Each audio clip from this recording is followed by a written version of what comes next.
All right, here's one more example of integrating with partial fractions.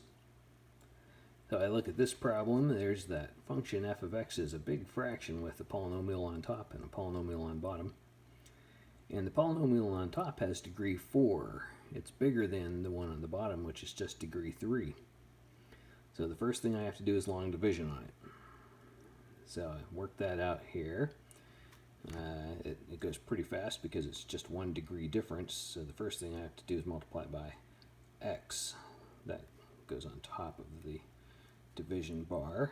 And when I multiply the x back by x cubed minus x squared minus x plus 1, I get x to the 4th minus x cubed minus x squared plus x. And I subtract all of that, and I'm left with positive x cubed.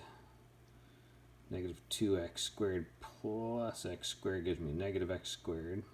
4x minus x is 3x, and 1 minus 0 is 1. Then I just have to add 1, and 1 times x cubed minus x squared minus x plus 1 is itself. Subtracting that gives me 4x, and I can't put x cubed back into 4x, so that's my remainder. So that function is x plus 1 plus the remainder over the original denominator, x cubed minus x squared minus x plus 1. And the first pieces are going to be easy, but for the second piece I need to do partial fractions. So first thing I do is factor that denominator, and this is similar to the one on the quiz. Might be very similar. The denominator does turn into 0 when I plug in a positive 1, because it'll be 1 minus 1 minus 1 plus 1. That lets me know that x minus 1 is a factor. So you can do this by trial and error, or you could do another long division in order to see what else factors out besides just x minus 1. In other words, you could do a little long division on the side with x minus 1 going into x cubed minus x squared minus x plus 1. I already did that, and so when I factored it, I got an x minus 1, another x minus 1, and x plus 1. So it's x minus 1 squared times x plus 1. Alright, so that means that my partial fraction decomposition is like this. It has the 3 factors. There's x minus 1 and there's x minus 1 squared. I have to put both of those in as possibilities. And then there's just the x plus 1. And then for the numerators, they're all just constants this time because x minus 1 is just degree 1, so I just need a degree 0 constant numerator. That goes for x minus 1 squared as well, because all that counts is what's inside the parentheses there if I'm looking at the powers of factors. Alright, so then the time has come to find the addition to add up those 3 fractions. And that means I need to think about the common denominator, which is on the left-hand side of the equation. The one that's factored is the easiest to see, x minus 1 squared times x plus 1. So for a, I'm going to have to multiply by x minus 1 and x plus 1 on top and bottom. But then if I just write down the top, because that's the only thing I need to set equal, the numerators, I'll have x minus 1 times x plus 1. For b, I already have x minus 1 squared in the denominator, so I just needed x plus 1 on top. And for c, I have x plus 1 in the denominator, so I need x minus 1 squared on top.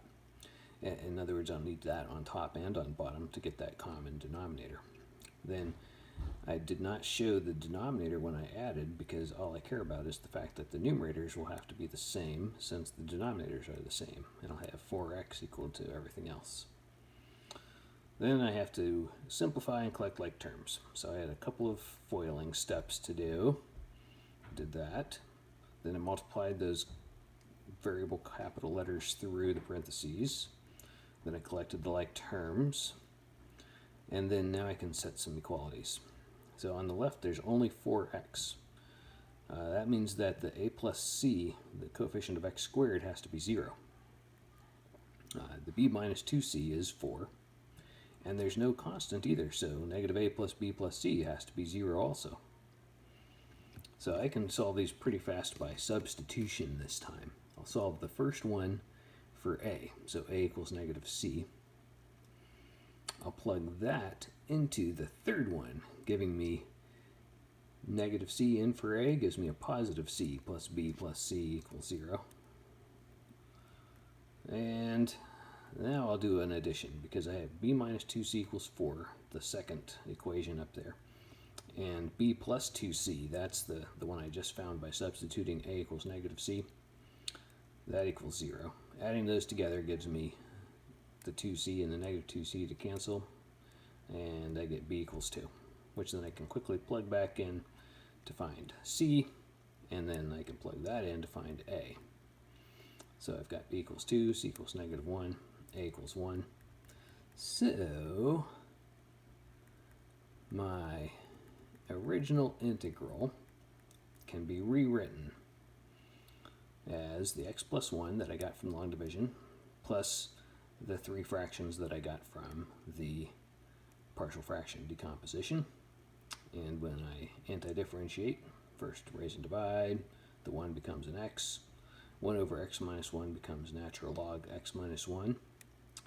2 over x minus 1 squared. Now that is a little u substitution that I didn't show here.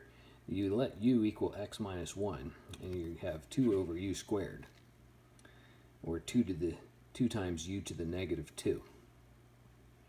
Then raising and dividing negative 2 gives you negative 1 divided by negative 1. So that's why I have a negative, the 2 came from the original, and then I have x minus 1 to the negative 1, or just divide by x minus 1. And then another natural log. So that's it for that.